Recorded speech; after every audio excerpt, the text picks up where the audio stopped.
you have to have a good foundation. I think you have to learn a good foundation. Momentum trading, it seems easy enough to get into a good stock and have it run and take your money off. Like I said, a lot of people will do that these days because they're just starting out and they'll get into the wave of the Robin Hood traders and stuff. But eventually, I think that catches up to you. You can't just run that. It's like being on a hot streak in cards. There's no rhyme or reason to it. You're just being lucky. So you have to get something, you have to develop a business plan. Like I always said, identify your weaknesses. That's what I had to do. Identify your weaknesses. I was very unorganized and stuff. So I had to get organized. I had to slow down on my trading. And when I started doing that, I realized I was picking better stocks and being a better trader. So over trading, not having the force to trade, not having to be in a trade. There's so many different aspects to trading. But I would say not over trading, having a good foundation and learning some good techniques. Learning that stochastic divergence technique is a great place to start. It's not a hard thing to do. And that way it gives you a foundation to look for, and then you could build things around it. If you believe in something, say you believe in, a certain indicator, you add that to maybe something you gained from someone else and say, well, that works great. I'm going to add my indicator to it. And then you start building your own method. And then you could, start becoming successful. It's the ultimate journey to know yourself. It's really about you and how you can connect with something inside of you that wants to express itself in the market. And I don't know if I can answer that question for anybody, but it's going to be trial and error, lots of reaching out to people, lots of things that don't work, kind of finding out, back to that point of finding out what you're not to find out what you are. It's questions, discussions with people who have done it, questions with, reach out to people on the podcast, reach out to whoever, be active in developing your network. I was very active. I used to hunt down traders at my firm and, go to dinner with them and ask to see their trades. And I was really active in studying successful people. I really worked at it.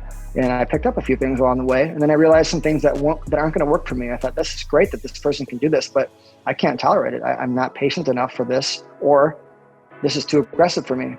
And it was just an eye-opener, and that was kind of my way through it. So again, I think it's best answered kind of just sharing those stories, because that's what it worked for me. And I think that if you go about it that way, and there's no one set path, and then you'll feel good about it. Work on the 5 things that I believe those are the top 5 things that you need to work on. Number 1 is your mindset. Your mindset is number 1. Whatever your goal in trading is, work on your mindset first.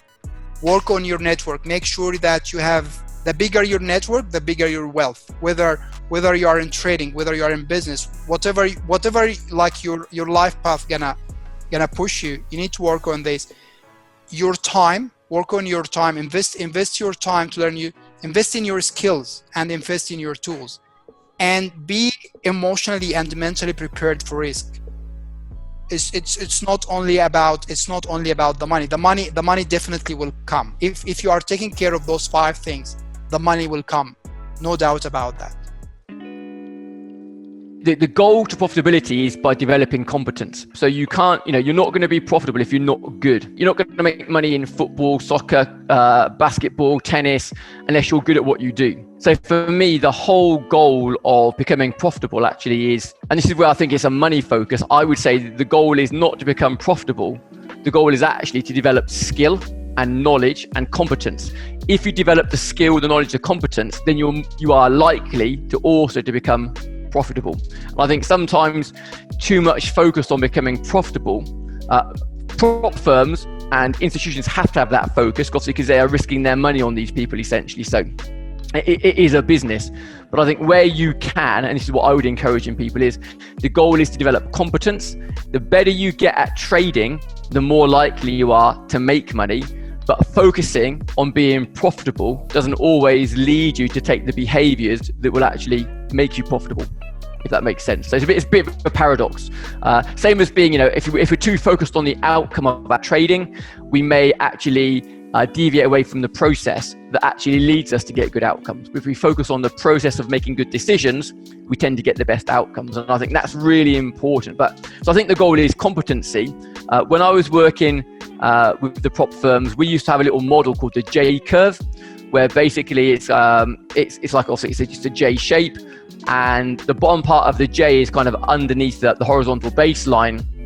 And we would try and say to people, we want that curve to be short and shallow. So ideally, we want you to become profitable as fast as we can, and without going too deep down into your reserves as such.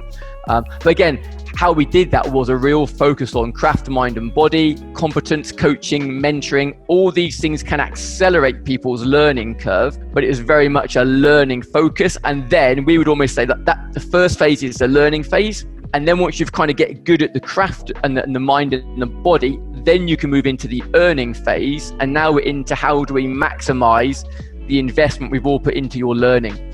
Whereas other people flip it around and they try and do the earning first, and it compromises the learning. If you're starting out, so you presumably surfing the web, I'm not very techie, surfing the web, and you've come across this and you think, yeah, okay, I'd like to have a go at trading. The one thing I would say is please backtest. Backtest your strategy and learn how to interpret the data, because it will make your journey so much easier and you won't quit. Too many people think, oh, okay, well, I'll teach myself and I'll learn to trade, and they don't understand that it's a mindset game. It's not, the skill is not learning to trade. That's the easy bit. It's the mind that will make you quit. And don't quit, because it's actually such a rewarding job, if you like, when you get it right and you follow your process and you stick to the rules. Just stick to your rules. Observe it like it's an alien planet and you're visiting the planet. And what do you see and what is working and how does it feel? Because there's so much clutter from what everyone else tells you to think. Because right now, you probably do pretty well if you're buying, because who cares what some old experienced buzzard like me thinks, who's seen a lot of stuff, because it's going up, I'm buying it and it's working. Great. And then you learn that works until it doesn't. And that's part of your path. And I think you get stuck a lot of times listening to other people and make your own observations, like see what hurts you and what helps you and what feels good. There's something inside of you that feels right. Like for instance, when I'm going to have a bad trade, often I'm operating from subtle fight or flight. Like there's a feeling in my stomach, there's a little fear, there's a little like forcing feeling, you know what I mean? You're getting like there's an uneasiness and you ignore it and it's a mistake. Or there's a quick little revenge trade. There's a bad trade and then a really quick flurry of bad trades after. And all of a sudden it's like, oh, I just made it twice as bad. How did that happen? 3 times as bad. And it's really paying attention to that stuff. And I think a lot of that comes a little bit later when you can trust yourself and you know what you want to do. But in the beginning, it's just an experiment process. It's first and foremost, manage your capital, don't blow up. Like manage your risk in the beginning, take small bets, lots of small bets, and see what sticks. It's like that quote, do more of what works and less of what doesn't. And then when it stops working, it's like, okay, this has worked for 6 months. It's not working anymore. I'm frustrated. I'm stopped out. Market is changing.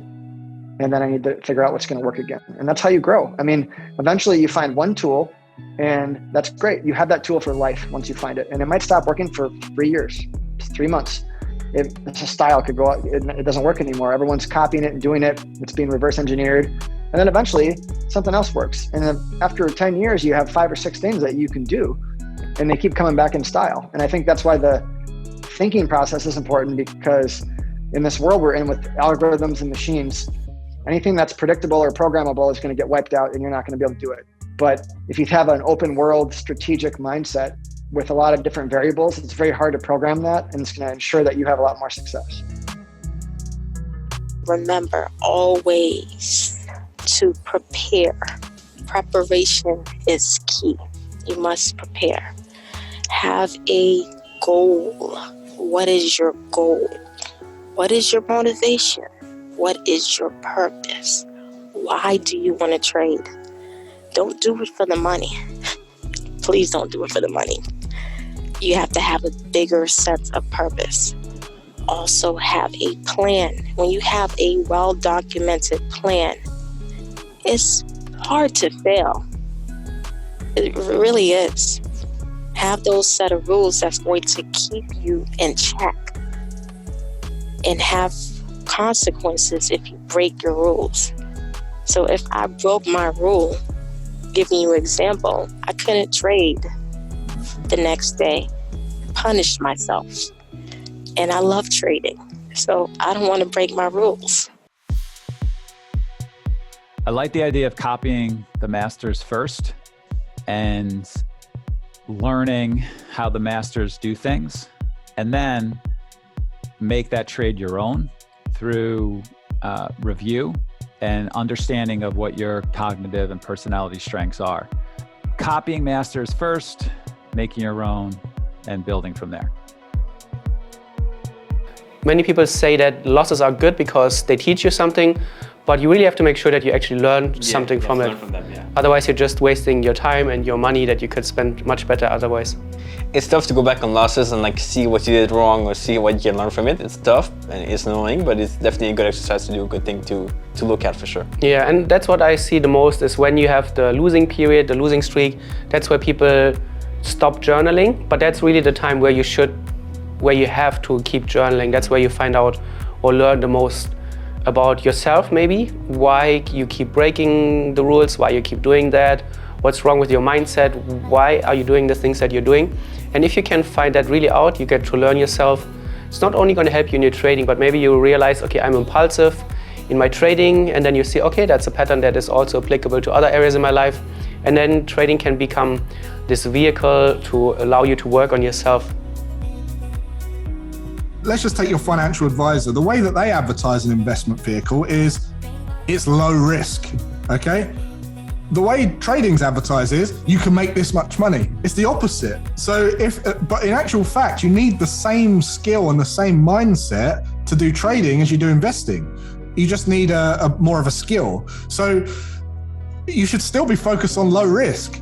And the craziest thing is, trading's one of the least riskiest businesses ever if you're treating it professionally, because you've got all the back-tested data of what the market does.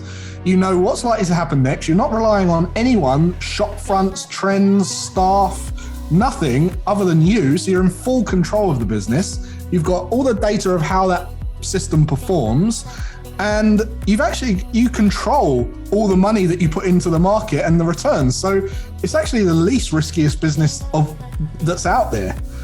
But people think of it as risky because it's sold to them as a way that they've got to make lots of money. And if you go into it with that mindset, you're going to have a very volatile emotions and you're going to have a volatile trading account. And that is why you're losing money over time.